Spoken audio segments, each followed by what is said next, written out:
फरमाइए पुजारी जी महाराज, फरमाइए महाराज।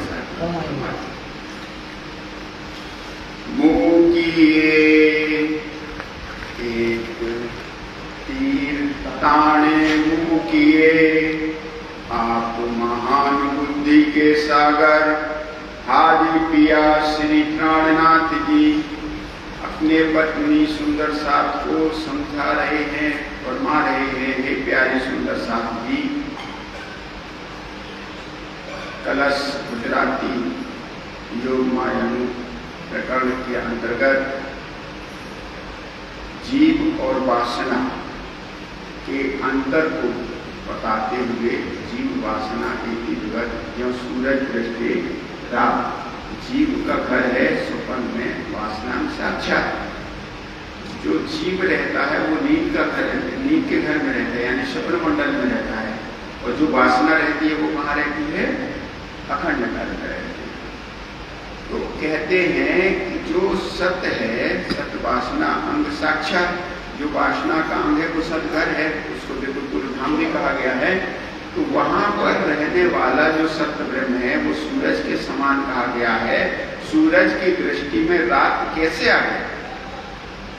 सूरज की दृष्टि में रात कैसे आ सकता है? तो इसके पहले कल का प्रसंग यही चल रहा था कि सत्य की दृष्टि में यह असत्य मंडल या नींद कैसे आ गई। तो उस दृष्टांत को यहाँ समझाते हुए फरमा रहे हैं कि हम अब उसका एक दृष्टांत देते हैं कि किस प्रकार से वह जो सत्य अक्षर ब्रह्म है उनकी दृष्टि में यह माया आई है या यह असत्य जगत आया है। तो कहते हैं जैसे एक तीर ताने मुंह किए, तो एक तीर को छोड़ो तो अनेक पत्रों से, यानी पत्तों से बंधा हुआ जो तट होता है उसको अगर भेदेगा वो तीर, तो उस तीर को भेदने में जो एक पत्र से दूसरे पत्र में जाने का जो समय लगता है ना, वह समय भी वह असत्य मंडल, अक्षर ब्रह्म की नजरों में जो यह असत्य मंडल आया वो इस प्रकार से आया, यानी नाम के कहने के लिए। कितना समय लगेगा? अगर तीर अगर पत्रों को भेजेगा तो तेरे पत्र कई विधाए, तेरे पत्र कई विधाए, वो जैसे ही पत्र तीर छूटेगा तो पत्र जो बंधे हुए हैं उसको अगर बेधेगा तो उस बेधने में एक पत्र से और दूसरे पत्र के बीच में जो दूरी है, बेधने में जो समय लगता है उतना समय भी संसार बनने में नहीं लगा और मिटने में नहीं लगा। ये यानी जो स्वप्न है ना, ये जो असत्य है वो इतने कम समय में, इतने समय में ये असत्य खड़ा हो गया, ये संसार खड़ा हो गया। ते पत्र सर्वे वेदता, ते पत्र सर्वे वेदता, जिस प्रकार से वह तीर वो सर्व पत्रों को जो पत्ते हैं उनको जब भेदता है, बारे पाव पल ना थाए, बार पाव पल ना थाए, बार मतलब समय एक पल का भी जो चौथाई नहीं, इसका समय में गणना हो ही नहीं सकता, इसको समय के अंतर्गत बांधा नहीं जा सकता।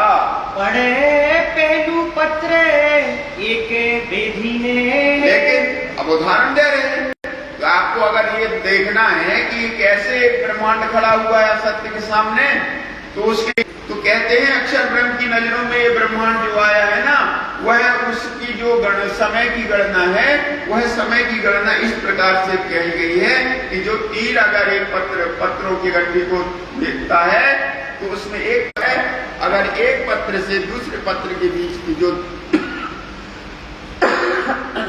समय लगता है उस समय को भी ज्यादा समय नहीं कहा गया।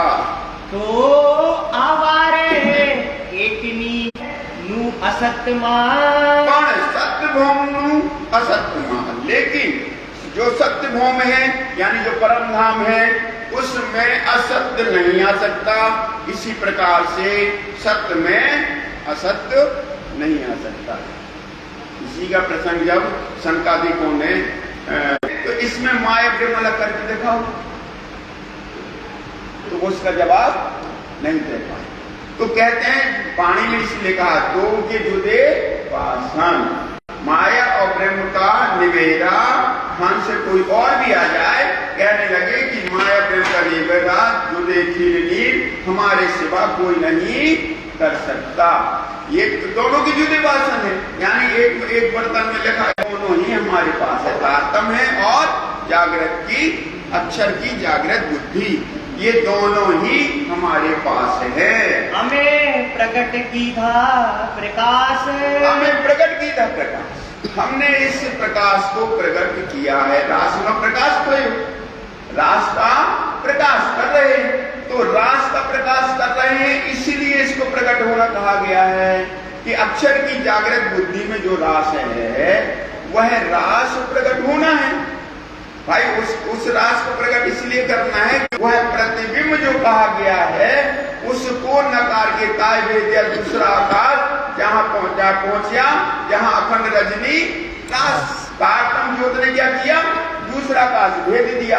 जो दूसरा आकाश भेदा वह असत्यमय संसार बनने का, यानी जो प्रतिबिंब जगत है उस प्रतिबिंब जगत को, प्रतिबिंब लीला को भेद करके अखंड रजनी रास जो अक्षर की हृदय में बुद्धि है, बुद्धि में रास अखंड है, उस रास में प्रवेश आसे अक्षरनी पूर्वास अक्षर नहीं। देखो बहुत महत्वपूर्ण प्रसंग है, यहाँ कहते हैं पूर्वास अक्षर नहीं, अक्षर की आशा को पूर्ण करना है। ये क्यों भेदा, अक्षर की बुद्धि में रास आया, उसमें वो ज्योत जो है वो ज्योत कौन सी है, इन दो को समाधान करना जरूरी है। ज्योत क्या है, ज्योत है जो अक्षरातीत के माहौल में प्रेम विषद वर्ता सो सुद अक्षर को नहीं गिनवित खेल, अक्षरातीत के माहौल की लीला को अक्षर को देखना है। ये अक्षर की इच्छा पूरी करनी है कि परम धाम की लीला, रंग महल में जो लीला राजी महाराज इश्क की लीला करते हैं उस इश्क की लीला को ही दिखाना है। तो यह इश्क की ज्योत ही, जो इश्क है राजी महाराज का जो प्रेम है, यही तारतम ज्योत के रूप में आया। यही इश्क ही तारतम ज्योत के रूप में आया। उसी ज्योत को यहाँ पर आकर के फिर अक्षर की जो रास अखंड रस, अक्षर के हृदय में जो अखंड रास है उसका उसमें प्रवेश हो जाएगा। ठीक है, जब ये प्रवेश होता है उसका समय कब कहा गया, उसका समय कहा गया जब नींद उड़ जाएगी। नींद यानी जो आवरण पड़ा है ना, जो अक्षर के एक पल में ये जो असत्य ब्रह्मांड आया था, वह असत्य ब्रह्मांड जब उड़ जाएगा, जब नींद उड़ जाएगी, तब अक्षर ब्रह्म उस सुख को लेंगे, है ना। तो अक्षर ब्रह्म तो खुद सुख ले नहीं रहे, वो सुख किस प्रकार से ले रहे हैं, अपनी सुरताओं के द्वारा, जो अक्षर की सुरताएं हैं। तो अक्षर की सुरताएं भी जाग रही है, वही जाग रही है, वह सुख ले रही है जागनी रास के रूप में पन्ना जी पे। तो यहाँ राजी महाराज ने वह तारतम ज्योत, प्रिया जी कहें श्री इंद्रावती तारतम ज्योत कराती तासो श्री महामती प्रेम लेतोसी दिन से धाम दरवाजा खोलती। वो तारतम ज्योत जिसे यहाँ पर कहा, जिसकी महिमा यहाँ गाई जा रही है, वह इश्क के रूप में जाहिर होती है। मारू सुख दिखाड़ी साक्षात। इसी प्रकार से जब यह तारतम ज्योत यानी इश्क रूपी ज्योत जो राज्य का प्रेम है, वह जब प्रकट होगा, उससे ज्योत से अक्षर ने जो इच्छा की थी कि मैं परमात्मा की प्रेम शक्ति को देखूं, वह अब इसको दिखाऊंगा, उस ज्योत से अब इसको दिखाऊंगा। अजवालू अखंड थयू, अजवालू अखंड थयू, इस प्रकार से अखंड ब्रह्मांड हो जाएगा। अखंड के मतलब अब अक्षर भी, अक्षर के जगत में, अक्षर के हृदय में, अक्षर की बुद्धि में यह जब लीला प्रकट होने लगेगी, इस प्रकार से अखंड लीला हो जाएगी। अब उसमें भेद नहीं होगा, अक्षर भी अरस परस पन्ना और परम धाम एक हो जाता है, इसमें कोई फर्क नहीं पड़ता। ये अखंड होना कहा गया। क्या है ना झलाए, क्या है ना झलाए, इसमें अब कोई भी रुकावट नहीं आएगी। जोते चाली पोते घर भणी, जोत चाली पोते घर भणी। अब यहाँ से वो जोत कहाँ जा रही है? घर की ओर जा रही है। अब यहाँ प्रकट इंद्रावती ने प्रकट कर दी वो जोत अपने दिल के द्वारा। अब वह जोत कहाँ प्रकट जा रही है? घर की ओर जा रही है, क्योंकि वो लीला घर की ही है।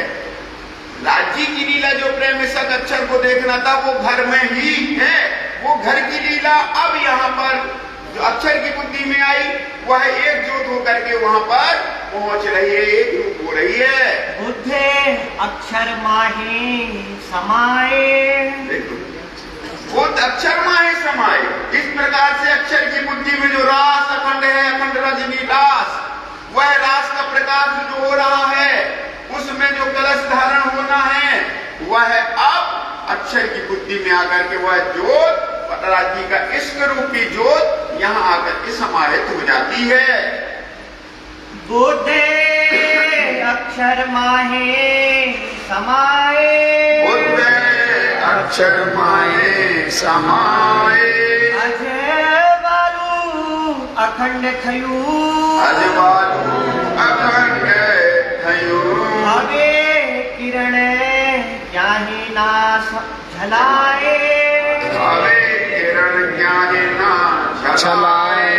जोते चाली पोते घर भणी, जोते चाली पोते घर भरनी। बुद्धे अक्षर माहे समाये, बुद्धे अक्षर माहे समाये। बुद्धे अक्षर माहे समाये।